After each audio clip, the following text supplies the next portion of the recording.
దేవునికి స్తోత్రం, దేవునికి స్తోత్రం. హల్లెలూయా. 35వ కీర్తనలో 1వ వచనం అంటాడు, దావీదు అంటాడు, యెహోవా నాతో వ్యాజ్యమాడు వారితో వ్యాజ్యమాడును,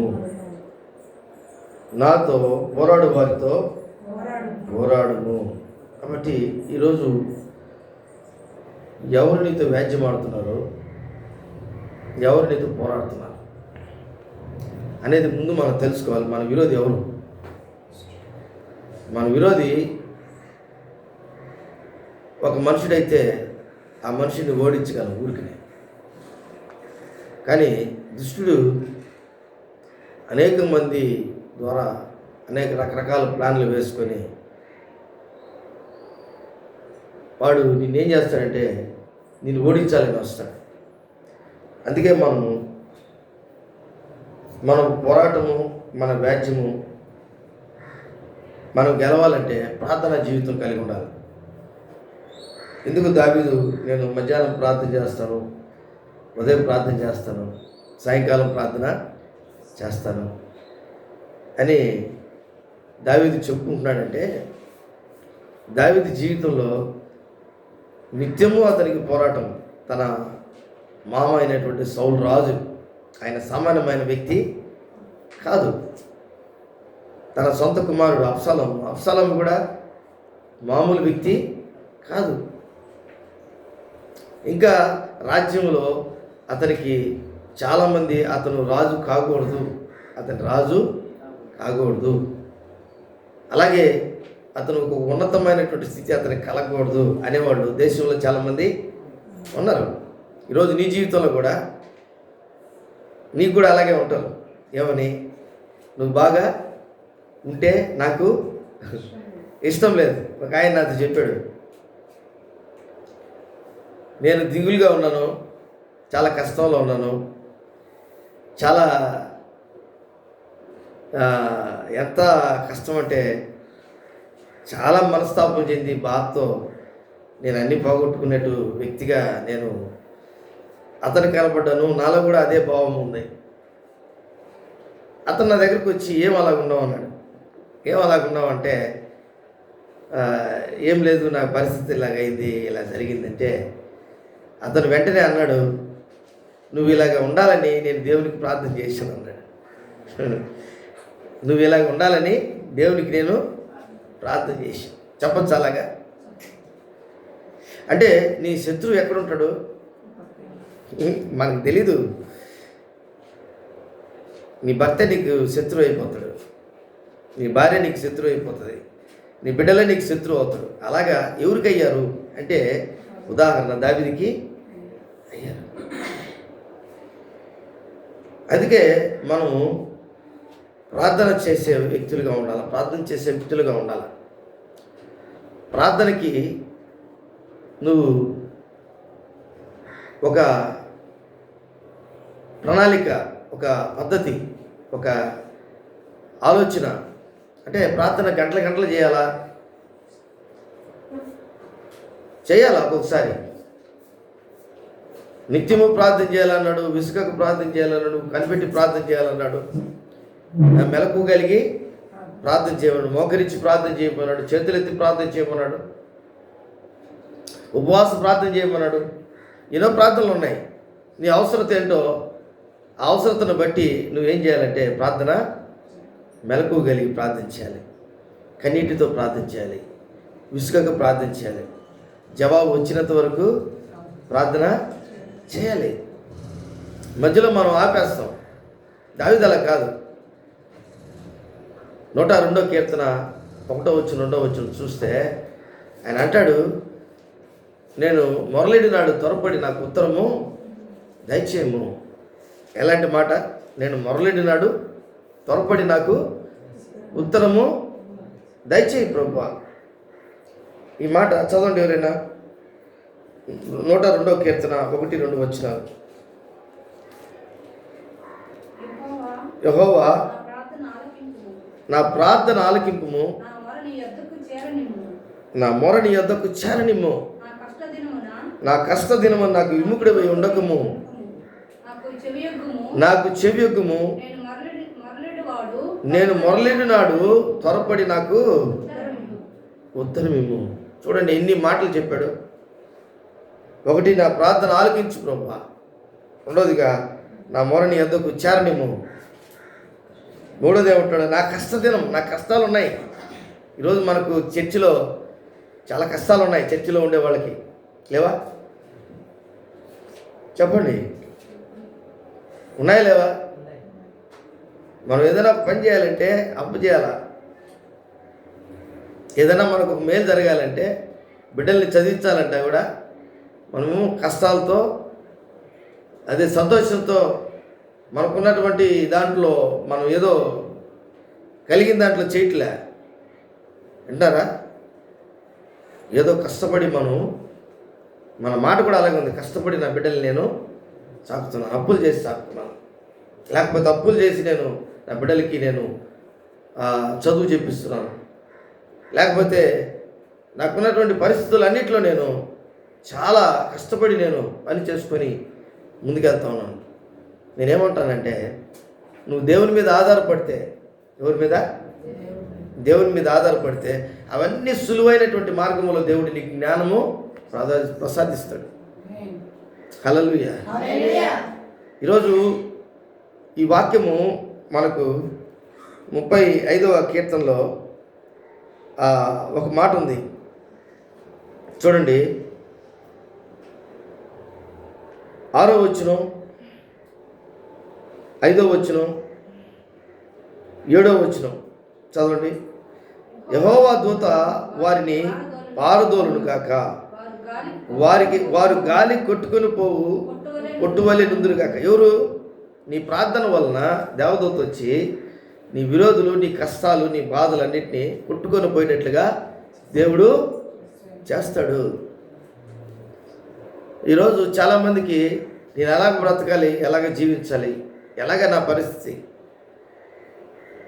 చాలామంది అలాగే సారెపతి విధవరాలు కూడా ఏలియా అక్కడికి వెళ్ళినప్పుడు ఈరోజుకే పిండి ఉంది, ఈరోజుకి నూనె ఉంది, పొలాలు ఏరుకొని నేను నా బిడ్డ తినేసి ఈరోజుకి తను చాలించాలనుకుంటున్నాం, చనిపోవాలనుకుంటున్నాం, లేకపోతే మా బ్రతికింతే. అంటే ఇక్కడ ఒక అద్భుతమైన విషయం ఏంటంటే, నీకు ఉన్నటువంటి విరోధులు, నీకున్నటువంటి కష్టాలు, నీకున్నటువంటి నీతో వ్యాజ్యమాడేవారు, నీతో పోరాడేవారు గాలి చెదరగొట్టు కొట్టువలే అయిపోతారు. 6వ వచనం చూడండి. యెహోవా దూత వారిని తరుమును గాక. ఏం చేస్తా? యెహోవా దూత వారిని తరుమును గాక. వారి త్రోవ చీకటి జారుడుగా నుండును గాక. చూసారా? నన్ను పట్టుకున్న వాళ్ళని వారు నిర్నిమిత్తముగా గుంటలో నన్ను తను వలవడ్డిరి, తమ వలవడ్డిరి, నా ప్రాణము తీవల్లని నిర్నిమిత్తముగా గుంట త్రొవ్విరి. వారికి తెలియకుండా చేటు వారి మీదకి వచ్చునుగాక, తాను ఒడ్డిన వలలో తానే చిక్కుబడునుగాక. దేవుని బిడ్డలారా, ఇక్కడ ఒక దేవునికి ప్రార్థనలో ఒక మాట చెప్తున్నాడు, గాక జరుగును గాక, ఆమేన్ అంటాం కదా మనం. అక్కడ ఆ ఓల్డ్ టెస్టిమెంట్లో ఏం చేస్తారంటే జరుగును గాక. అట్లాగా ప్రార్థన తన జీవితంలో చెప్పుకుంటున్నాడు. చూడండి 11వ వచనం నుంచి 13వ వచనంలో ప్రార్థన ఉంది. పూట సాక్షులు లేచున్నారు, నేను ఎరగని సంగతుల గురించి నన్ను అడుగుచున్నారు, మేలునకు ప్రతిగా నాకు కీడు చేయుచున్నారు, నేను దిక్కులేని వాడినైతిని. బా చూడండి ఎలాంటి మాటలు. నా జీవితంలో నాకు దిక్కు లేదు, నేను ఒక అనాథగా బ్రతుకుతున్నా. అయితే ఈ బ్రతుకులో నాకు వచ్చే కష్టాలన్నింటిలో దేవుడు చూడాలని నేను ప్రార్థన చేసుకుంటున్నాను. నా ప్రార్థన దేవా ఆలకించి జవాబు దయచేయండి ఆయన. అంటే ఒక వ్యతిరేకంగా ఉన్నటువంటి వారిపైన నువ్వేం చేయలేవు, వారిని పోయి కొట్టలేవు, వారిని పోయి తిట్టలేవు, వారిని పోయి అవమానంగా నువ్వు మాట్లాడలేవు, వారితో నువ్వు డైరెక్ట్గా పోరాడలేవు. అయితే ప్రార్థనను నువ్వు చేయగలిగే వ్యక్తివైతే నీ జీవితంలో దేవుడు నీ జీవితంలో ఊహించిన దానికంటే కూడా అత్యధికంగా నీ ప్రార్థన దేవుని శక్తి వలన నీ ప్రార్థన దేవుడు విని ఆయన నీకు జవాబు దయచేసి ఆ జవాబులో ఏంటంటే నీకు విజయం కలిగించి అంత మాత్రమే కాదు, నీ యొక్క అవసరతలన్నీ కూడా ఆయన ఎరిగి ఆయన నీకు సహాయం చేసే శక్తి ప్రార్థనకు ఉంది. హల్లెలూయా. కూట సాక్షులు లేస్తున్నారట. అంటే వారు గుట్ట కోసం అప్పటికప్పుడికే ఇన్స్టెంట్గా వచ్చి కన్నీరు గారుస్తారు. ఇన్స్టెంట్గా వచ్చి వారు అబద్ధం చెప్తారు. ఇన్స్టెంట్గా వచ్చి వారు దొంగ సాక్ష్యాలు, అబద్ధ సాక్ష్యాలు చెప్తారు. అలాంటి వాళ్ళు ఎవరి మీద లేస్తున్నారట? దావీదు మీదకి లేస్తున్నారు.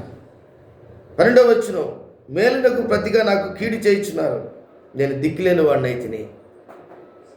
వారు వ్యాధితో ఉన్నప్పుడు గోనెపట్ట కట్టుకుంటుని, ఉపవాసము చేత నా ప్రాణము ఆయాసపరుచుకుంటుని, అయినను నా ప్రార్థన నా ఎదులోనికి తిరిగి వచ్చి ఉన్నది.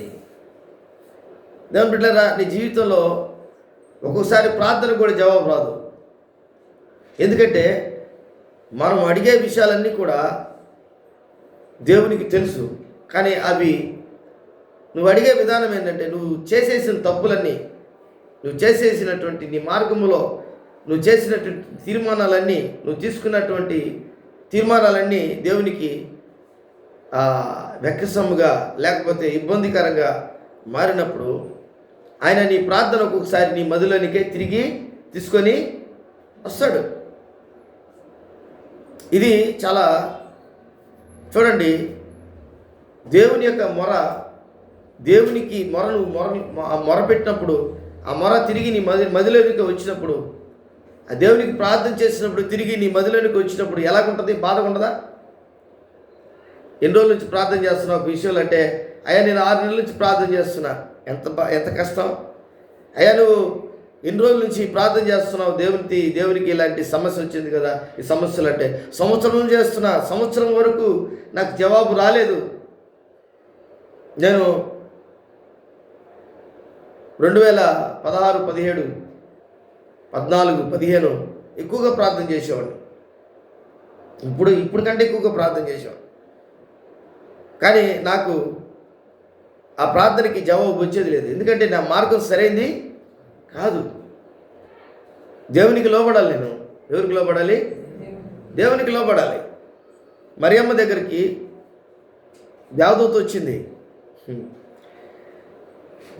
దేవదూత వచ్చిన తర్వాత మరియమ్మ దగ్గరికి, మరియమ్మ దయాప్రాప్తురాల, నీకు శుభం అని చెప్పడమే కాదు, మరియమ్మ దగ్గరికి వచ్చి ఆ దేవదూత, నువ్వు ఒక కుమారుని కంటావు, ఆయనకి యేసు అని పేరు పెడతావు, ఆయన యాకోబు వంశస్థులందరినీ ఏలుతాడు అని చెప్పడం దూత చెప్తా ఉంటే ఆమె ఏమంటుందంటే, నేను పురుషుణ్ణి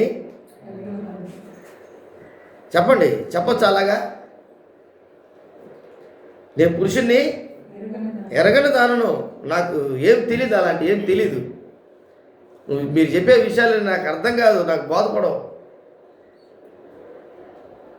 నీ కష్టాల్లో బాధల్లో దేవుడు నీతో మాట్లాడుతుంటే అలాగే ఉంటుంది. ఆలోచించండి. నీ ఇబ్బందుల్లో, నీ ఇరుకుల్లో దేవుడు చెప్పే మాట నీకు విడుదల కలిగిస్తాడు. దేవుడు నీకు అప్పుల నుంచి బయటకు వచ్చేస్తావు, సమస్యల నుంచి బయటకు వచ్చేస్తావు, నీవు ఇబ్బందుల నుంచి బయటకు వస్తావు.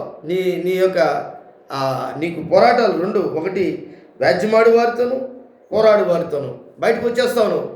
నీకు విజయం దేవుడు నీకు విజయం దయచేస్తాడు అని అంటే, దేవదూత ఏమంటుంది? మరియమ్మలాగా నువ్వు కూడా మాట్లాడతావు ఒక్కోసారి. ఏమని? నేను పురుషుణ్ణి ఎరగందాను. ఇది ఎలా జరుగును? చూడండి, 1వ అధ్యాయం లూకాసు వార్త 34వ వచనం చూడండి. 34 నుంచి 38 వరకు చదవండి. అద్భుతమైనటువంటి మాటలు అక్కడ ఆమె జీవితంలో మనం చూస్తున్నాం. లూకాసు వార్త 1వ అధ్యాయము 34వ వచనం. అందుకు మరియా నేను పురుషుని ఎరిగిన దానినే ఇది ఎలాగూ జరుగునని దూతతో అనగా దూత పరిశుద్ధాత్మ నీ మీదకి వచ్చును, సర్వోన్నతుని శక్తి నిన్ను కమ్ముకొను గనుక పుట్టబోవు శిశువు పరిశుద్ధుడై దేవుని కుమారుడు అనబడును. హల్లెలూయా. మరియు నీ బంధువురాలు ఎలిజబెత్ కూడా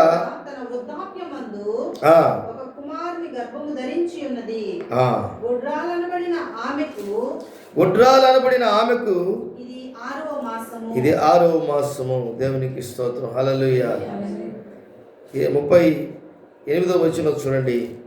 38వ వచనం 37, 38. దేవుడి చెప్పిన ఏ మాటైనను నిర్ధకము కానేరదని ఆమెతో చెప్పను. అందుకు మరియా ఇదిగో ప్రభు దాసురాలను నీ మాట చొప్పున నాకు జరుగును గాక నేను. అంతటా ఆ దూత ఆమె యొద్ద నుండి వెళ్ళెను. ఎవరి మాట చొప్పున జరగాలి? నీ మాట చొప్పున నాకు జరుగును గాక. దూత ఏం చెప్పింది మరియమ్మతో? 37వ వచనంలో దేవుడు చెప్పిన ఏ మాట అయినను. ఈరోజు ప్రార్థనకి జవాబు వచ్చిందా? రాలా. ఎన్ని దినాలు నువ్వు ఏడుస్తావు? ఎన్ని దినాలు కన్నీళ్ళు కారుస్తావు? హబక్కూకు అంటాడు, సంవత్సరములు జరుగుచుండగా నీ కార్యములు నూతనపరచు ప్రభువా. హబక్కూకు అంటాడు, సంవత్సరములు జరుగుచుండగా నీ కార్యములు తెలియపరచు ప్రభువా. ఎందుకంటే కల్దీలు అక్కడ చిరుతుపుల్లాగా, గ్రద్దల్లాగా, అలాగే బావుగా పరిగెత్తే గుర్రముల్లాగా వారు భయంకరంగా ఇజ్రాయేలుని గుచ్చి పొడిచి చంపేస్తున్నారు. అలాంటి పరిస్థితిలో నీతిమంతుడు ఏం చేయగలడు? గోపురం ఎక్కి ప్రార్థన చేస్తున్నాడు. ప్రార్థన ఈరోజు నువ్వు చేయాలి. నీ సమస్యల నుంచి బయటకు రావడానికి కారణం ఏదైనా ఉందంటే దేవుని మాటకు లోబడ్డావు. ఎవరి మాటకు లోబడ్డావు? నువ్వేం చెప్తావు విను. ప్రార్థన కూడా ఎక్కువ నువ్వు మాట్లాడుతున్నావు, కానీ మౌనముగా నువ్వు ఉండడం వల్ల, నీ జీవితంలో మౌనముగా ఉండడం వల్ల, వింటూ వల్ల విశ్వాసం కలుగుతుంది. నువ్వు నాతో మాట్లాడు ప్రభా అని కొన్ని మాటలు మాట్లాడి నువ్వు ప్రార్థనలో దేవునితో ఏకీపించి మోకరించి చేతులు జోడించి వినే చెవులు కలిగినటువంటి వ్యక్తిగా, గ్రహించుకునే మనసు కలిగినటువంటి వ్యక్తిగా, పరిశుద్ధాత్మకు లోబడే వ్యక్తిగా ఎప్పుడైతే నీ జీవితంలో నువ్వు తెలుసుకొని అండర్స్టాండింగ్ స్పిరిట్ నీకు వచ్చి నువ్వు పొందుకొని నువ్వు తెలుసుకొని నీ ఇంటి గదిలో లేక నీ సంఘములో మౌనముగా నాతో మాట్లాడు ప్రభు అని కొన్ని దినాలు ఆయన మాట్లాడతాడు. దేవునికి స్తోత్రం. ఎందుకు సౌలు రాజు కన్నపిచాచి దగ్గరికి వెళ్ళాడంటే మాట్లాడలేదు దేవుడు. ఎవరి దగ్గరికి వెళ్ళాడు? ఈరోజు క్రైస్తవులు సోది చెప్పే వాళ్ళ దగ్గరికి వెళ్తున్నారు. క్రిస్టియన్స్లో కూడా సోది చెప్పేవాళ్ళు ఉన్నారు చాలామంది. లేరా? ప్రార్థన చేస్తారు, వాళ్ళు ఏం చెప్తారంటే నీకు ఇలా జరిగింది, ఇలాగుంది అని చెప్పేస్తారు. అది కాదు. వెంటనే దేవుడు ఎవరికి చెప్పడు. ఎంత బలమైనటువంటి వ్యక్తి కూడా, ఎంత పరిశుద్ధాత్మ పూర్ణుడైనా వెంటనే ఎప్పుడు అది జరగదు. అది భ్రమ. ప్రార్థన చేస్తే కొంతమంది ఏదో చెప్పేస్తుంటారు. అట్లా చెప్పే పని అయితే నువ్వు దేవునికి ముందుగా వెళ్ళిపోతున్నావు. నువ్వు బాగా ప్రార్థనాపరురాలు అయి ఉండాలి, ప్రార్థనాపరుడు అయి ఉండాలి, డెడికేషన్ ఉండాలి, నీకు సమర్పణ ఉండాలి. ఆధ్యాత్మికమైన స్థితిలో నువ్వు బలమైనటువంటి శక్తి కలిగినటువంటి ఈ లోకంలో ఉన్నటువంటి సమస్యలన్నింటినీ అధిగమించి వాటికంటే పైన మహిమకు కారకుడైనటువంటి యేసు క్రీస్తు యొక్క మనస్సు కలిగి ఉండాలి. అప్పుడు చెప్తావు పేతురులాగా. దేవునికి స్తోత్రం. ఎవరిలాగా? పేతురులాగా. అననీయ సప్ఫీరాతో చెప్తున్నాడు, మీరిద్దరు మోసం చేశారు. పరిశుద్ధాత్మను మోసము అంటే అది తెలిసిపోతుంది దేవుని బిడ్డలకి. అలాంటి స్థితిలో ఉంటే పర్వాలే, నో ప్రాబ్లం. కానీ ఎవరికంటే వారికి నువ్వు వారి దగ్గరికి వెళ్ళి నా పరిస్థితి ఏదని చెప్పాల్సిన అవసరము లేదు. దావీదు వలె నువ్వు ప్రార్థన చేయాలి, దేవుని అడగాలి, దేవునికి మొరపెట్టాలి. ఈరోజు ఈ విషయం అర్థం చేసుకోండి. ఎలిజబెత్ అమ్మ గురించి దూత చెప్తా ఉంది. ఎన్నో మాసం అంటానికి? 6వ మాసం అంట. దేవుని మాట చెప్తున్నాడు. దేవదూత ఏం చెప్తున్నాడు? దేవుడు చెప్పిన ఏ మాట అయినానో అది. కాబట్టి దేవుడు చెప్పిన మాట ఏంటో నువ్వు గ్రహించావా ఎప్పుడన్నా? దావీదు గ్రహించాడు. ఏమని గ్రహించాడంటే, ఇంటికి సమయాలు వచ్చాడు. దేవునికి స్తోత్రం. ఇంటికి సమయాలు వచ్చాడు. సమయాలు ఏం చేశాడు? సమయాలు అంటే కొమ్ములో తైలం పోసుకొని దావీదుని అభిషేకించిన నాటి నుండి దేవుని యొక్క పరిశుద్ధాత్మ దావీదుతో ఆ రోజు నుంచి నడుస్తుంది, ప్రయాణం చేస్తుంది. ఆయనలో ఉన్నాడు దేవుడు. హల్లెలూయా. కాబట్టి ఈరోజు నీకు అటువంటి అనుభవం ఉందా? పాస్ట్ ఎన్నిసార్లు ప్రార్థన చేసినా నీ అనుభవాలు మారలా. ఎందుకంటే నీ మనసు దేవుని మీద ఆధారపడి జీవించుట్లా, దేవుని మాట మీద లక్ష్యం ఉంచుట్లా.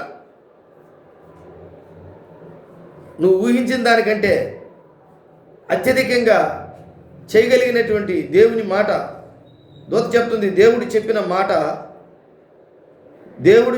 మాట అయినను ఏ మాట అయినను నిర్ధకము కానేరదని ఆమెతో, ఆమె జీవితం ఎలాంటిదో దేవునికి తెలుసు. మంచిదామె. ఒక మాటలో చెప్పాలంటే పరిశుద్ధురాలు కాబట్టే దేవదూత ఆమెతో మాట్లాడుతుంది. కానీ మానవ దృక్పథం కలిగినటువంటి ఏ వ్యక్తి అయినా అలాగే మాట్లాడతారు. ఏమని? నేను పురుషుని ఎరగని దాన్ని, ఇది ఎలా జరిగింది, ఇది ఎలా సాధ్యం? పరిశుద్ధాత్మ నీ మీదకి దిగుతుంది. సర్వోన్నతుని శక్తి నిన్ను కమ్ముకుంటుంది. నువ్వు కుమారుని కంటావు. పుట్టబో శిశువు పరిశుద్ధుడై దేవుని కుమారుడు అనబడును. హల్లెలూయా. కాబట్టి ఈ మాటలన్నీ విన్నటువంటి ఆమె తన మనసులో పదిలిపరుచుకుంది. తన మనసులో ఆ మాటలని ఆమె సంతోషించి అంగీకరించింది. ఈరోజు నువ్వు అంగీకరిస్తే, ఈరోజు నువ్వు నీ జీవితంలో నీ ఆత్మీయ స్థితిని నువ్వు పెంచుకుంటే, అవును కదా నేను ఈ తప్పు చేశాను దేవుని ముందు, నువ్వు మనుషుల ముందు తప్పు చేసినటువంటి విషయాలన్నీ కూడా పక్కన పెట్టి, ఏమా బాగా వినండి, మనుషుల ముందు తప్పు చేసినవి, నీ బంధువుల ముందు నీ ఆలోచనలు, నీ తలంపులు అన్నీ పక్కన పెట్టి, దీన్ని దేవుడు ఎత్తెత్తి నిన్ను కాకులాగి పొడవడాయన, కాకులు పొడిచినట్టు పొడవడాయన. ఊరికి ఎత్తి నువ్వు ఇలా తప్పు చేసేవని పురుషులు, లేకపోతే స్త్రీలు, లేకపోతే బంధువులు, లేకపోతే ఇరుగు పొరుగు వారు అడినట్టు దేవుడు మిమ్మల్ని అడగడు. నీ ప్రార్థనలో ఉన్నటువంటి శక్తి ఎలాంటిదంటే, సమస్త పాపములను తీసివేసి, సమస్త దుర్నీతిని తీసివేసి ఆయన యొక్క కార్యములను జరిగించుకున్నటకు నీ ప్రార్థన దేవునికి ఏకీభావము కలిగినప్పుడే అద్భుతాలు, ఆశ్చర్య కార్యాలు దేవుడు చేయడము జరిగిస్తాడు. దేవునికి స్తోత్రం. హల్లెలూయా, హల్లెలూయా, హల్లెలూయా. ఆత్మీయ స్థితిలో నీకున్నటువంటి స్థితిని నువ్వు ఎంతవరకు నీ జీవితంలో ఒక ఆధ్యాత్మికమైన స్థితిలో, ప్రార్థన జీవితంలో దేవునికి నీ మనసు ఏకీభావము కలిగినప్పుడే నువ్వు అడగాలి, ప్రభా ఇది ఎందుకు జరిగింది ఇలాగా. దేవునికి స్తోత్రం. మరియమ్మ అడిగినట్లు ఒకవేళ నువ్వు అడిగితే ఖచ్చితంగా దేవుడు ఏదో ఒక రూపేనా, నీకు దేవదూత రూపేనా కానీ, పరిశుద్ధాత్మ నీకు తాకిడి వలన కానీ, వాక్యము రూపంలో కానీ, స్వరం రూపంలో కానీ ఆయన నీతో మాట్లాడతాడు ఖచ్చితంగా. హల్లెలూయా. నువ్వు అనుకోవచ్చు, నన్ను ఇట్టే వదిలేశారు అందరూ, నా జీవితం ఇంతే. దావీదు అంటున్నాడు, అలా కాదు. 7వ వచనం చూడండి, 35వ కీర్తన 7వ వచనం చూడండి. నన్ను పట్టుకున్న వల్లనే వారు నిర్నిమిత్తముగా గుంటలో తమ వలను ఒడ్డిరి. అంటే గుంట తవ్వి దాంట్లో కూడా వల అంటే ఆ గుంటలో పడిపోతే, దాంట్లో ఆ వల్ల చిక్కిపోతే ఇంక బయటికి రాకుండా గాల్లో నువ్వు తేలుతూ ఉంటే నిన్ను పట్టుకొని నిన్ను పొడిచి ఈటలతో చంపేయాలని. అలాంటి సిచ్యువేషన్లో దేవుడు బయటికి తీసుకొచ్చాడు దావీదుని. ఒకటే మాట ఏమంటున్నాడు? 12వ వచనం 13వ వచనంలో, మేలునకు ప్రతిగా నాకు కీడు చేయించున్నారు, నేను దిక్కులేని వాడనైతిని. వారు వ్యాధితో నన్ను వ్యాధితో నున్నప్పుడు గొనె పట్ట కట్టుకుంటుని, ఉపవాసము చేత నా ప్రాణమును ఆయాసపరుచుకుంటుని, అయినను నా ప్రార్థన నా ఎదులనికి తిరిగి వచ్చినదే. ఇన్ని కష్టాలు నువ్వు ప్రార్థన చేస్తే ఒకవేళ నీ ప్రార్థన కూడా అలాగే వచ్చిందేమో. కష్టాల్లో ఉన్నప్పుడు నీకు ఎవరు సాయం చేయలేదు, దేవుడు కూడా సాయం చేయలేదేమో. దావీదు ఇలాంటి అనుభవం కూడా రాసి ఉంచాడు. దేవునికి స్తోత్రం. ఎలాంటి సిచ్యువేషన్ ఇది అంటే, ఎలాంటి పరిస్థితి ఇది? దేవుడు కూడా సహాయం చేయకుండా ఉన్నటువంటి చూస్తూ ఉన్నాడు నా బిడ్డ ఇంకా. అందుకే రోమీయులకు రాసిన పత్రిక 5వ అధ్యాయంలో ఒక మాట ఉంది. ఏమనుంది? ఓర్పు పరీక్ష నిరీక్షణ కలగజేయని ఎరిగి శ్రమల యందు మనం ఏం చేయాలంట? అతిశయపడాలా. ఎందుకంటే 3వ వచనం, అంతేకాదు శ్రమ ఓర్పు పరీక్ష నిరీక్షణ కలగజేయని ఎరిగి శ్రమల యందు అతిశయపడదుము. ఎందుకనగా ఈ నిరీక్షణ మనల్ని సిగ్గుపరచదు. మనకు అనుగ్రహింపబడిన పరిశుద్ధాత్మ ద్వారా దేవుని ప్రేమ మన హృదయములో ఉమ్మరింపబడి ఉన్నది. హల్లెలూయా. నిజమేనా? దేవుని బిడ్డలారా, బాగా ఆలోచించండి. ఈ ఆత్మీయమైనటువంటి స్థితి ఒక జవాబుతో కూడినటువంటి స్థితి, ప్రార్థనకు జవాబు జరిగే స్థితి, ఆత్మీయమైనటువంటి స్థితి, పరిశుద్ధమైన స్థితి. చివరాఖరికి నీవు పరిశుద్ధాత్మను కలిగి ఉన్నావు. దేవునికి స్తోత్రం. శ్రమ ద్వారా నువ్వేం సంపాదించుకుంటున్నావు? ఓర్పు ద్వారా నువ్వేం సంపాదించుకుంటున్నావు? పరీక్ష ద్వారా నువ్వేం సంపాదించుకుంటున్నావు? ఎందుకనగా ఈ నిరీక్షణ నిన్ను సిగ్గుపరచదు. ఇకనైనా ఈ రోజు నుంచైనా మరియమ్మ తమ హృదయంలో ఏమనిందంటే, నీ మాట చొప్పున జరుగునుగాక. ఈ రోజు నుంచి నా మాట మాట్లాడు. ఫిలిప్పీలకు రాసిన పత్రిక 2:7-9 వరకు చూస్తే అద్భుతమైన మాటలు మనకు అక్కడ దేవుడు మనకు తెలియపరుస్తున్నాడు. ఫిలిప్పీలకు రాసిన పత్రిక 2వ అధ్యాయం 7వ వచనంలో, మనుషుల పోలికగా పుట్టి దాసుని స్వరూపము ధరించుకొని తన్ను తానే రిక్తునిగా చేసుకొనెను. మరియు ఆయన ఆకారమందు మనుషుడుగా కనబడి మరణము పొందునంతగా ఆయన శిలువ మరణము పొందునంతగా విధేయత చూపినవాడే తను తాను తగ్గించుకున్నాను. ఈరోజు విధేయత నీ జీవితంలో కావాలి. తండ్రికి విధేయత చూపించాడు ప్రభువైన యేసు. దాసును స్వరూపం ధరించుకున్నాడు. రిక్తునిగా చేసుకున్నాడంటే అన్ని విషయాల్లో నీకంటే నేను తక్కువ, నాకేం లేదనుకున్నాడు. ప్రతి మానవాళికి రక్షకుడుగా వచ్చి రక్షించుటకు ఆయన చేసిన త్యాగం అంతా ఇంత కాదు. అది ఏ మానవుడు చేయలేనటువంటి ఆధ్యాత్మికమైనటువంటి తగ్గింపు గుణం. ఏ మానవుడు చేయలేనటువంటి దేవుని పని. దేవునికి స్తోత్రం. దేవుడే మానవుడిగా వచ్చి మానవ స్వరూపం దాల్చాడట. ఆయన తను తాను తగ్గించుకున్నాడు. ఆయన మనుషుని పోలికగా పుట్టి దాసుని స్వరూపమును ధరించుకున్నాడు. ఒక దాసుడు రే పోరా అంటే పోతాడు, రే రారా అంటే వస్తాడు. ఆ దాసుడు ఒకరిని రమ్మంటే వస్తాడు, ఒకరిని పొమ్మంటే దాసుడు స్వరూపం. దాసుడు చెప్పిన పని అంతా చేస్తాడు. ఆ దాసుడు అలాంటి స్వరూపం దాల్చాడట యేసయ్య నీ కొరకు. ఆయన మనుషుని స్వరూపం దాల్చడమే కాదు, మనిషికి చాలా హావభావాలు ఉంటాయి, ఎథిక్స్ ఉంటాయి, అతను జీవితంలో కొన్ని చేయకూడదు, కొన్ని వీళ్ళకి నమస్కారం పెట్టకూడదు అని ఉంటుంది కొంతమందికి. కొంతమంది వీళ్ళతో మాట్లాడకూడదు అని ఉంటుంది కొంతమందికి. కొంతమందికి వీళ్ళకి నేనే సహాయము చేయకూడదు అని ఉంటుంది కొంతమందికి. ఇవన్నీ హావభావాలు అన్నమాట, ఆలోచనలు, విధానాలు. కానీ దేవుని బిడ్డలారా, ఈ దాసుని స్వరూపం దాల్చినటువంటి విధానం ఎందుకంటే, ఒక వ్యక్తి క్రీస్తు యొక్క అద్భుతమైనటువంటి దేవుని యొక్క ఆ ప్రేమను, ఆ రక్షణను, ఆ సమృద్ధిని మనం కలిగి ఉండుటకు ఆయన తాను రిక్తునిగా చేసుకున్నాడు. దాసుని స్వరూపం ఒక మనిషిగా పుట్టి ఆయన మరణమైనంత వరకు, ఆయన శిలువ మరణం పొందినంతగా విధేయత చూపినవాడి తాను తగ్గించుకొనెను. హల్లెలూయా.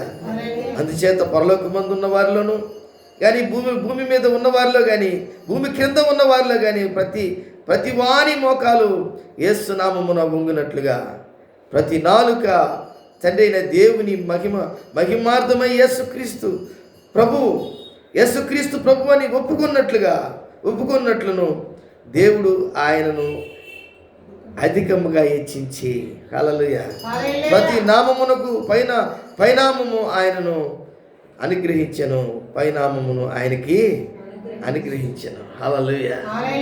భూమి క్రింద కానీ, ఆకాశంలో కానీ, భూమిలో కానీ అలాంటి మనుషుడు ఇంక నువ్వు చూడలేవు. దేవునికి స్తోత్రం. అలాంటి తగ్గించుకునే గుణము ఏ వ్యక్తికి కూడా మనం చూడలేము. ఎందుకంటే ఆయన దేవుడని అందరికీ తెలియపరిచి ఇన్ని కార్యాలు చేయడానికి కారణము ఒక మనిషి వలన కాదు. ఈరోజు ఎప్పుడు నీకు ఆశీర్వాదాలు వస్తాయి తెలుసా? మరియమ్మ అయితే అంటుంది, నీ దాసురాలు నువ్వు చెప్పినట్లుగా అది జరుగునుగాక అని విధేయత చూపించింది. అదే యేసు ప్రభు కూడా తన తండ్రి చిత్తాన్ని, అనగా తండ్రి అయిన దేవుని యొక్క చిత్తాన్ని, యెహోవా దేవుని చిత్తాన్ని భూమి మీద నెరవేర్చేదానికి వచ్చాడు. కాబట్టి ఈరోజు నీ జీవితంలో ఎప్పుడైనా నాకు క్రీస్తు యొక్క అనుభూతి నాకు కావాలి, నేను ఆయన ప్రార్థనతో నేను ఏకీపిస్తాను, ఆయన మనసుతో ఏకీపిస్తాను, ఆయన ఆలోచనతో ఏకీపిస్తాను, ఆయన నా శ్రమలన్నిటిలో నుంచి నన్ను విడిపిస్తాడు, నా కష్టాలన్నిటిలో నుంచి నన్ను తప్పిస్తాడు అని ఎప్పుడైనా నీ జీవితంలో ప్రార్థనను ఆపకుండా ముందుకు కొనసాగిస్తున్నావా? ఇది ఈరోజు ఒక ఆధ్యాత్మికమైనటువంటి దేవునితో సంబంధం కలిగినటువంటి, ఆయన నీకు ఎందుకు సహాయం ఇన్ని రోజులు చేయలేదో నీకు అర్థమవుటకు ఈ కీర్తన 35వ కీర్తన. సహాయం లేనప్పుడు ఏ విధంగా దేవుని దగ్గర సహాయం పొందుకోవాలో, మన కష్టాల్లో నుంచి బయటికి ఏ విధంగా రావాలో మనకు తెలియనప్పుడు తెలిసే విధానముగా ఈ కీర్తన మనకు దేవుడు రచించాడు. చూడండి, కొన్ని మాటలు చెప్తాను చూడండి. ఒక మాట చూడండి, 20వ వచనం చూడండి. ఒక మాట ఉంది, వారు సమాధానపు మాటలు ఆడలు దేశమందు నెమ్మదిగాను. 35వ కీర్తన 20వ వచనం అంతేనమ్మా, చదవండి. దేశమందు నెమ్మదిగాను ఉన్న వారికి చేదురు, నన్ను దూషించుటకై వారు నోరు పెద్దదిగా తెరుచుకొనుచున్నారు. ఆహా అని ఇప్పుడు వారి చూసారా? ఒకవేళ నువ్వు ఇలాంటి అవమానాలు పొందుతున్నావేమో, నీ సంగతి మాకు బాగా తెలిసిలేవాయా, నువ్వు ఇలాంటి వాడివే అలాంటి వాడు. నన్ను చాలామంది అన్నారు, నన్ను చూసి హేళన చేశారు, నన్ను చూసి ముసి నవ్వులు. భయపడాల్సిన అవసరమో లేదు. ఏం చూసుకొని వాళ్ళు సంతోషిస్తున్నారు? నీ విరోధి నిన్నెవరు, ఆ విరోధి నీ మీద ప్రభుత్వం లేకుండా, నిన్ను అధిగమించలేకుండా ప్రార్థన జయించగలదు. దేవునికి స్తోత్రం. దావీదు అడిగినట్లుగా నువ్వు కూడా అడగాలి. చూడండి, ఒక మాట 24వ వచనంలో ఉంది, 23 నుంచి యెహోవా అది నీకే కనబడుచున్నది కదా, మౌనంగా నుండకము నా ప్రభువా, నాకు దూరంగా ఉండబాకనైనా. ఇలాగ అడగాలి, నా ప్రభువా ఎందుకు నాయనా ఇన్ని సంవత్సరాలు, ఇన్ని దినాలు, ఇన్ని సమస్యల్లో నేను పోతున్నా కానీ నాకెందుకు ప్రభువా అని నువ్వు నోరు తెరిచి దేవుణ్ణి మనుషులకు చెప్పకండి, మనుషులను అడగబాకండి. మనుషులతో నువ్వు ఏది కూడా చెప్పినా కానీ అది నిన్ను పతనానికి దారితీస్తుంది. నీ అంటూ నా అంటూ చాలా ఫేవర్గా ఉండేవాళ్ళు చాలా తక్కువ, ఎవరో నూటికొకరు కోటికొకరు. కానీ పరిశుద్ధాత్మ దేవుడు నీతో ఉంటాడు. ఆయన మత్తయి సువార్త 8వ వచనంలో చూడండి. మత్తయి సువార్త 8వ యేసు ప్రభు చెప్పిన మాట ఉంది.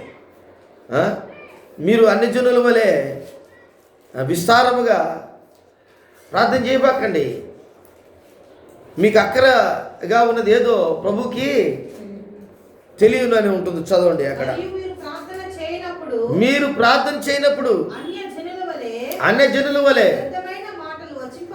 వ్యర్థమైన మాటలు వచ్చింపవద్దు.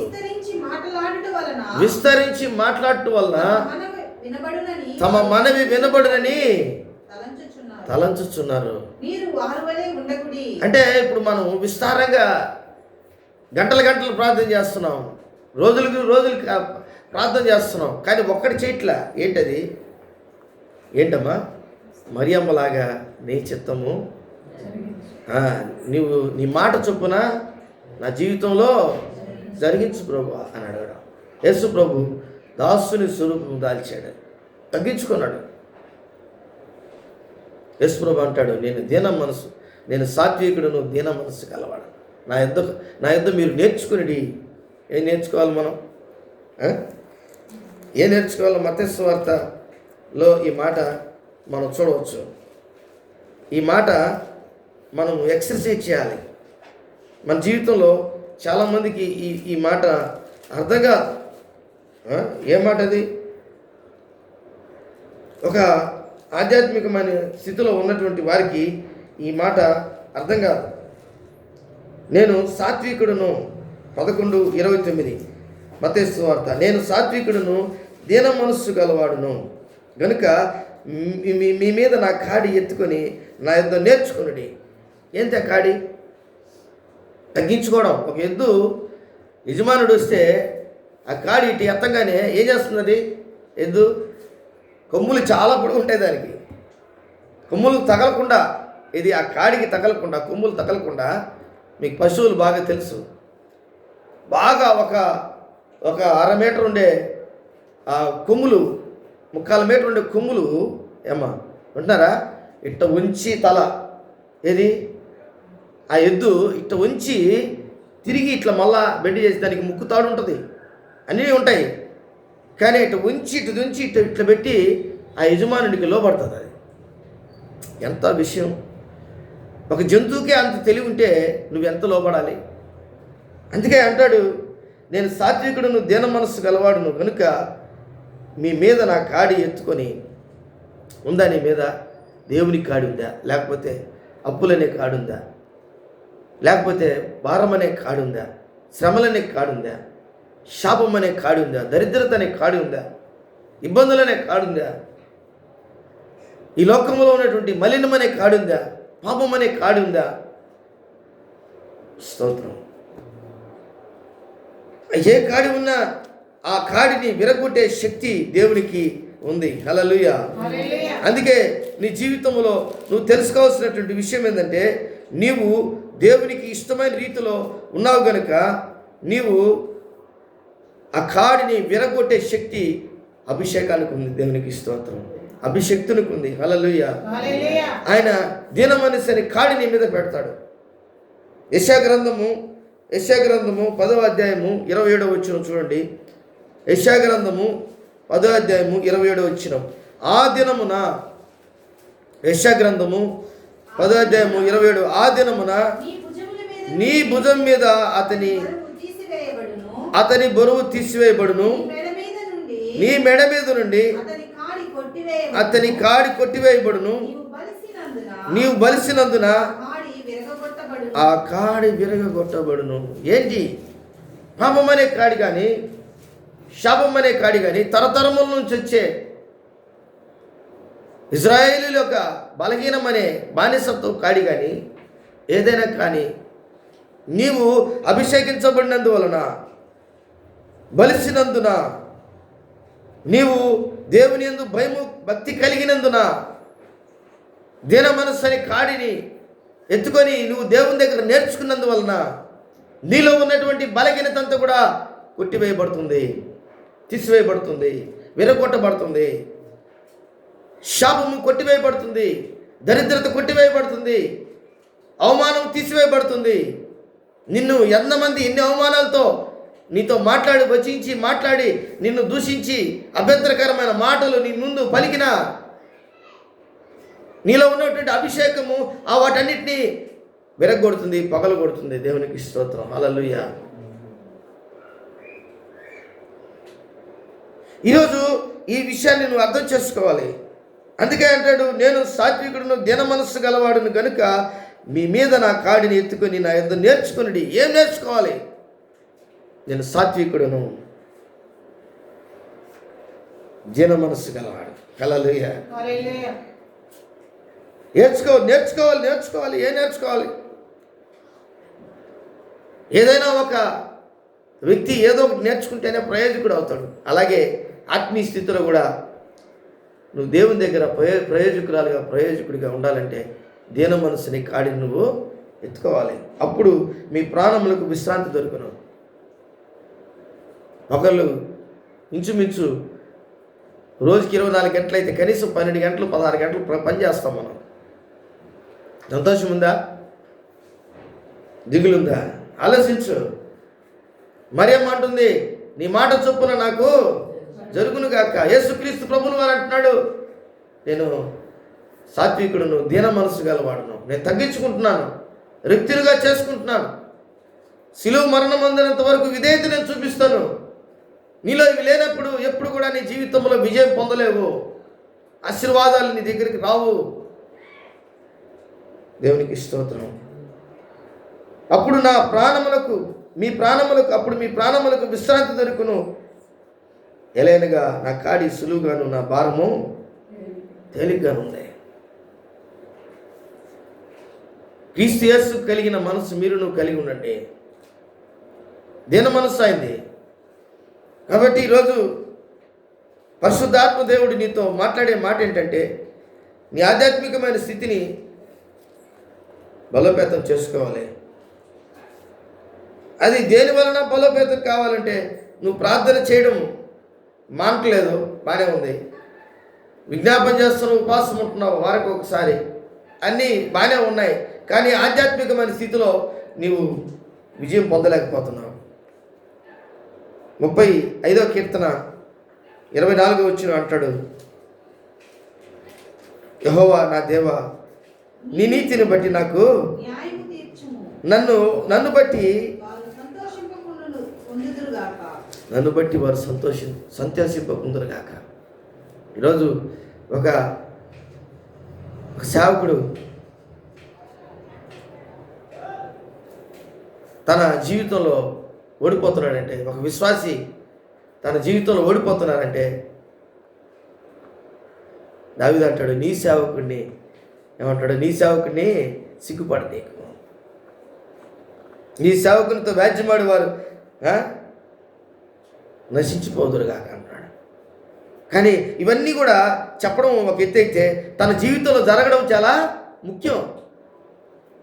నన్ను బట్టి వారు సంతోషింపకుందురుగాక, ఆహా మా ఆశ తీరెను అని మనసులో వారు అనుకుపోదురుగాక. వారిని మృంగివేస్తామని వారు చెప్పుకొనకు ఇందురుగాక. హల్లెలూయా. అన్నీ గాక గాక గాక అని ఉంటుంది ఇక్కడ కొన్ని దగ్గరలో. 26వ వచనంలో కూడా సిగ్గుపడక అపకీర్తి పాలగుదురుగాక. చూసారా? 27వ వచనం చూడండి. నా నిర్దోషతను బట్టి ఆనందించువారు ఉత్సాహధ్వని చేసి సంతోషించుదురుగాక. హల్లెలూయా. ఎవరికైనా కీడు చేస్తున్నావా? దేవుని బిడ్డలు వారు దేవుని బిడ్డలు అయితే ఖచ్చితంగా వాళ్ళకి సంతోషం వస్తుంది. నువ్వు దేవుని బిడ్డవైతే అర్థమవుతుంది ఏమన్నా? నువ్వు దేవుని బిడ్డవైతే నీ పగవారి ముందు నీకు సంతోషం దేవుడు ఇస్తాడు. దేవునికి స్తోత్రం.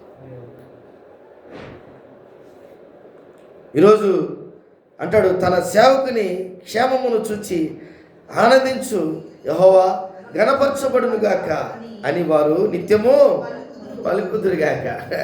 నాట్ ఓన్లీ సింగిల్ డే, ఒకరోజు కాదు, 2 రోజులు కాదు, 3 రోజులు కాదు. వాడు నిజంగా దేవుని బిడ్డే. వాళ్ళు దేవుడు ఉన్నాడు, వాడి మొర దేవుడు ఆలకించాడు. ఇవన్నీ దేవుని బిడ్డలారా, ఈ కీర్తన చదివినప్పుడు చాలాసార్లు నేను చదివాను, కానీ ఈరోజు ఈ కీర్తనని మనం ధ్యానిస్తుంటే ఎంత చక్కగా ఉంది. ప్రియమైనటువంటి దేవుని బిడ్డలారా, ఇంకొక విషయాన్ని నేను చెప్పి మీకు ముందుకు నడిపిస్తాను.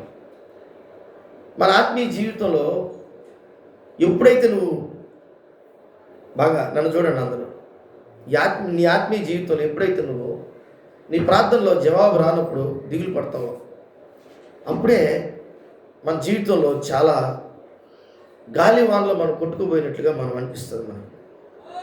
కానీ నేనేమంటానంటే, పరిశుద్ధాత్మ దేవుడు, దావీదుకి పరిశుద్ధాత్మ దేవుడు ఉన్నాడని ఎప్పుడు తెలిసిందంటే, సమూయేలు తన కొమ్ములో తైలం పోసుకొని వచ్చి ప్రార్థన చేసినప్పుడు తెలిసింది.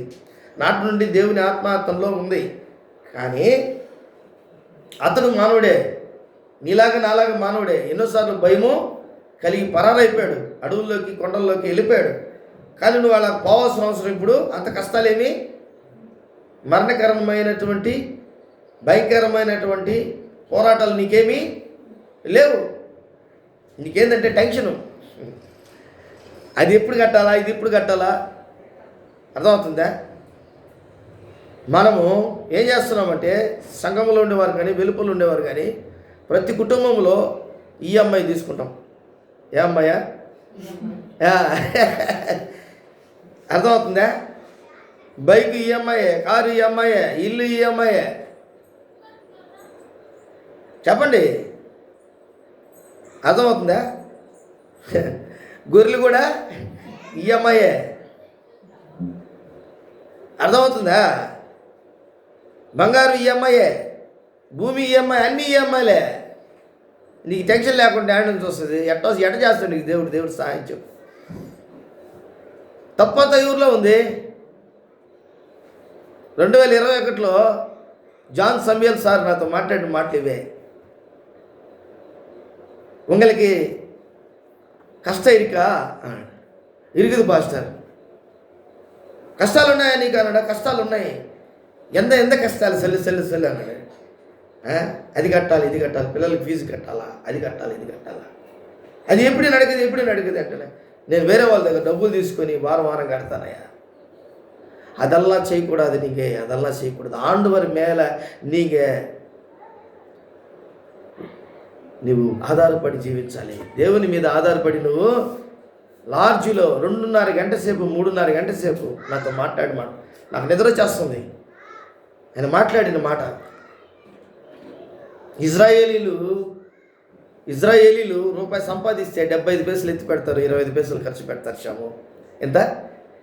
75 పైసలు ఎత్తిపెట్టి 25 పైసలు ఖర్చు పెడతారు. 25 పైసలు ఖర్చు పెడతారంట. రూపాయి సంపాదిస్తే, రోజుకి రూపాయి సంపాదిస్తే మన రోజుకి ఇప్పుడు 2000 రూపాయలు ఖర్చు ఉంటుంది, 1000 రూపాయలు ఖర్చు ఉంటుంది. భర్త ఎక్కడి నుంచి తెస్తాడో తెలియదు. ముందు నువ్వు ఆ మాట నాకు చెప్పాక నువ్వు తీసుకోరా అని చెప్తావు. అవునా కదా? అర్థమవుతుందా? దేవుని బిడ్డలారా, నీవు, నీ భర్త, నీ కుటుంబం ఎందుకు కష్టాల్లో ఉందంటే కుటుంబంలో సమాధానము లేదు. భార్య భర్తల మధ్యలో సమాధానం లేదు, సంతోషం లేదు, దేవుని కాడి లేదు, దేవుని యొక్క అనుకూలమైనటువంటి పరిస్థితులు లేవు. నీకు తెలియకుండా 10 EMIలకి నువ్వు కట్టాలంటే ఆలోచించండి. నేను రోజు షటిల్ ఆడతాను, షటిల్ బ్యాడ్మింటన్ ఆడతాను. మెక్లెస్ క్లబ్లో, నెల్లూరు మెక్లెస్ క్లబ్లో ఆడతాను. అక్కడ మా ఫ్రెండ్స్ ఉన్నారు. వారు నెలకి కనీసం 10 ఈఎంఐలు కట్టాలా, లేకపోతే 8 ఈఎంఐలు కట్టాలని ఒకటో తేదీ వస్తే టెన్షన్ పడిపోతుంటారు అందరూ. ఏం అలాగున్నావు, ఏం బ్రదర్ అలాగున్నావు, ఏమి అలాగున్నావు అంటే, అన్నా నేను ఇన్ని టెన్షన్లు, నాకు ఇన్ని కట్టాలన్నా, కారుకి కట్టాలన్నా, ఇంటికి కట్టాలన్నా, ఆ లోనికి కట్టాలి, ఈ లోనికి కట్టాలి. దేవుని బిడ్డలారా, ఒక్కోటి మనం ఆపుకోవాలి. నేనైనా సరే, మీరైనా సరే ఒక్కొక్కటి మనము ఏం చేయాలా? తగ్గించుకోవాలి. ఖర్చులు తగ్గించుకోవాలి. మితమైనటువంటి జీవితం జీవించాలి. వాళ్ళు కలిగినట్లుగా వాళ్ళు చూసేదానికి వైట్ షర్టు, వైట్ ప్యాంటు వేసుకోవచ్చు, కారు ఉండొచ్చు, బంగ్లా ఉండొచ్చు. వారి చుట్టూ అప్పులే. నువ్వు అలాగ జీవించాల్సిన అవసరము లేదు. శాంతి సమాధానాలతో నీలో పరిశుద్ధాత్మ కార్యములు జరగాలని దేవుడు కోరుకోవాలి. దేవునికి స్తోత్రం. ఎప్పుడు నీ జీవితంలో నెమ్మది ఉంటుందో అప్పుడే దేవుడు నీకు జవాబు దయచేస్తాడు. దేవునికి స్తోత్రం. అది మనం అర్థం చేసుకోవాలి. ఒకడు ఒక పట్టణమును సంపాదించుకునే దానికంటే తన మనసును స్వాధీనపరచుకోవడం గొప్ప. ఈరోజు నుంచి నువ్వేం చేయాలా? రూపాయి సంపాదిస్తే ఎంత ఖర్చు పెట్టాలా? ఎంత ఖర్చు పెట్టాలా? 25 అంటే 1000 రూపాయలు 1000 రూపాయలు సంపాదిస్తే 250 రూపాయలు ఖర్చు పెట్టు. 750 రూపాయలు సేవ్ చేయి. 30 రోజులు నువ్వు 750 రూపాయలు సేవ్ చేస్తే ఎంత అవుతుంది? క్యాలిక్యులేషన్ చేయండి, ఆలోచించండి ఒకసారి. నువ్వు వెనక్కి తిరిగి చూసుకొని, ఈ నెలంతా వెనక్కి తిరిగి చూసుకునే లోపల నీ జీవితంలో చాలా అద్భుతాలు నీ జీవితంలో జరుగుతాయి. నేను చేస్తున్నా పని, గుండెల మీద చేసుకుని చెప్తున్నా, నేను చేస్తున్నా. నాకు దేవుడిచ్చే దాంట్లో కొంత గొప్ప ఎత్తి పెట్టడం, ఖర్చు తగ్గించుకోవడం. తినేస్తే ఏమైనా ఉంటుంది, తినేస్తాం, అన్నీ తినేస్తాం. అది కాదు. నువ్వు చేయాల్సిన పని నీ బిడ్డల కోసం చేయాలి. నాకు జాన్ సమయల్ సార్ చెప్పినప్పటి నుంచి నేను చేయని ప్రయత్నం లేదు. చాలా రోజులు అది ఆలోచించాను. నేను అట్లా చేయడం కష్టం కదా. కష్టం అంటే నేను చెప్తాను చూడు, కష్టం అంటే ఏంటి? కష్టం అంటే నేను అప్పులు చాలా కట్టాలి. ఈ అప్పులు కట్టేటప్పటికి నీ చేతులు ఏం లేదు కదా. నువ్వు సంపాదించేది రోజుకి 1000 రూపాయలు సంపాదిస్తున్నావు, 1100 రూపాయలు అప్పు ఉంది నీకు రోజుకి. ఎంత? 1100 రూపాయలు అప్పు ఉంది. ఎలాగ నువ్వు నిలబెడతావు? ఎలాగ కష్టపడి దాన్ని ఆపుతావు? అందుకే మనకున్నటువంటి అప్పులో మనం ఏం చేయాలి? వాటిని తగ్గించుకోవాలి. దానికని ఇంకొక అప్పు చేయకూడదు. మనం ఆగండి, కొద్ది రోజులు ఆగండి, దేవుని మీద ఆధారపడండి. దేవుడు సమస్తము సమకూడి జరిగిస్తాడు. దేవుని ప్రేమించే వారికి, అనగా ఆయన సంకల్పం చొప్పున పిలబడిన వారికి మేలు కలుగుటకై, ఏం కలుగుటకై? మేలు కలుగుటకై సమస్తము సమకూడి జరుగునని ఎరుగుదుము. దేవునికి స్తోత్రం. హల్లెలూయా, హల్లెలూయా, హల్లెలూయా, హల్లెలూయా. కార్యము దేవుడు చేయగలడు. ప్రియమైనటువంటి దేవుని బిడ్డలారా, ఎక్సర్సైజ్ అంటే మళ్ళీ తప్పులు పెట్టుకొని నువ్వు నెలకు 10 ఈఎంఐలు కట్టాలంటే ఎన్ని అప్పులు చేయాలా? చెప్పండి. అప్పు మీద అప్పు చేసుకుంటూ పోతాను. ఎప్పటికీ ఆగదది. అప్పులోడు వచ్చి నిన్ను తిట్టని, అప్పులోడు వచ్చి నిన్ను కొట్టని, అప్పులోడు వచ్చి నిన్ను అవమానంగా మాట్లాడిని. అది మనకు బుద్ధి వస్తుంది. ఒక రోజుకి చేయకుండా నువ్వే ఇంకొకరికి అప్పించే వ్యక్తిగా మారిపోతావు. చప్పట్లు కొట్టితే నువ్వే ఇంకొకరికి అప్పించే వ్యక్తిగా దేవుడు నిన్ను చేసేస్తాడు. దేవునికి స్తోత్రం. ఈ సంవత్సరంలో నేను ఇచ్చా ఇంకొకరికి అప్పు. ఈ సంఘంలో కాదు, వేరే సంఘంలోనే.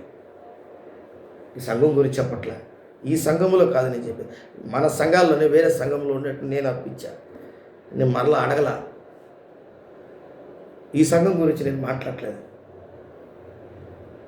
కడు పేద, నిరుపేద పరిస్థితుల్లో ఉన్నటువంటి వారికి కొద్దో గొప్ప ఒక 1000 రూపాయలు చెప్పు. ఏమ్మా కష్టమా కదా 1000 రూపాయలు ఇవ్వడం ఈ రోజుల్లో? మన అవసరతలు ఎన్నో ఉంటాయి. దేవుని బిడ్డలారా, దేవుడు నిన్ను అత్యధికమైన ఆశీర్వాదములకు నిన్ను తీసుకువెళ్ళేదానికి ఈరోజు నీకున్నటువంటి పరిస్థితులన్నింటినీ ఆయన కాడి మోసే వ్యక్తిగా నువ్వు మారడం. హల్లెలూయా. నిన్ను నీవు మార్చుకోవడం. కోపం వస్తుందా? ఏమా కోపం వస్తుందిగా? ఏందిరా వాక్యం చెప్పకుండా అప్పుల గురించి చెప్తున్నా? అర్థమవుతుందా? ఏమీ అవగాహన కలగాలి మనకు, ఏమీ అవగాహన కలగాలి. పరిశుద్ధాత్మ దేవుడు నీకు అవగాహన ఇస్తున్నాడు. దేవునికి స్తోత్రం. బిడ్డ, దేవుడు నిన్ను హెచ్చిస్తాడంటే దేవునికి స్తోత్రం. 7 ఇంతలుగా హెచ్చిస్తాడు దేవుడు నిన్ను. స్తోత్రం. హల్లెలూయా. నిన్ను అనినటువంటి వారు, నిన్ను అవమానించినటువంటి వారు, నిన్ను ఎవరు నీ జీవితంలో సహాయం చేయలేనటువంటి వారు నీ దగ్గరకు వచ్చి చేతులు కట్టుకునేట్టుగా చేస్తాడు దేవుడు. సర్వశక్తి కలిగిన దేవుడు. ఆయన మీద నువ్వు ఆధారపడు. దేవునికి స్తోత్రం. అదే చెప్తాను, నీ మాట చొప్పున నా జీవితంలో. దేవుని బిడ్డలారా, సర్వశక్తి కలిగిన దేవుడు ఈరోజు నీతో మాట్లాడుతున్నాడు. దావీదు అంటాడు, ఈ మాట చెప్పి నేను ముగిస్తాను. 28వ వచనం చూడండి. నా నాలుక నా నాలుక నీ నీతిని గూర్చి నీ కీర్తిని గూర్చి సల్లాపము చేయును. హల్లెలూయా. ఎంత సంతోషం. కాబట్టి మనుషులు నీ సంతోషాన్ని తీసేస్తారు, నీకు దుఃఖమే కలిగిస్తారు. అనేక సార్లు నిన్ను కన్నీళ్లు పెట్టిస్తారు. అనేక సార్లు మనస్తాపంతో అలాగే గోడను అలాగే చూస్తూ ఉండిపోతావు. అలాగే చూస్తూ ఉండిపోతావు అంతే. భూమిని అలాగే చూస్తూ ఉంటావు. కొంతమంది నిన్ను కదిలించినాక అలాగే ఉంటావు. కారణం ఏంటంటే మనుషులనే మాటలు చాలా ఘోరమని. అందుకే దేవుడు దావీదుని ఆశీర్వదించిన తర్వాత అంటున్నాడు, నా నాలుక నీ నీతిని గూర్చి నీ కీర్తిని గూర్చి దినమెల్లా సల్లాపము. నేను మరలు కోల్పుతాను, నేను సంతోషిస్తాను, నేను ఆనందపడతాను. దేవుడు నాకు చేసిన అద్భుతాలు ప్రజలకి నేను చెప్తాను. దేవునికి స్తోత్రం. హల్లెలూయా. ప్రార్థన చేసుకుందాం. దేవుడి వాక్యాన్ని దీవించి ఆస్వాదించును గాక. అందరు లేచి నిలబడదాం. స్తోత్రం, స్తోత్రం, స్తోత్రం, స్తోత్రం.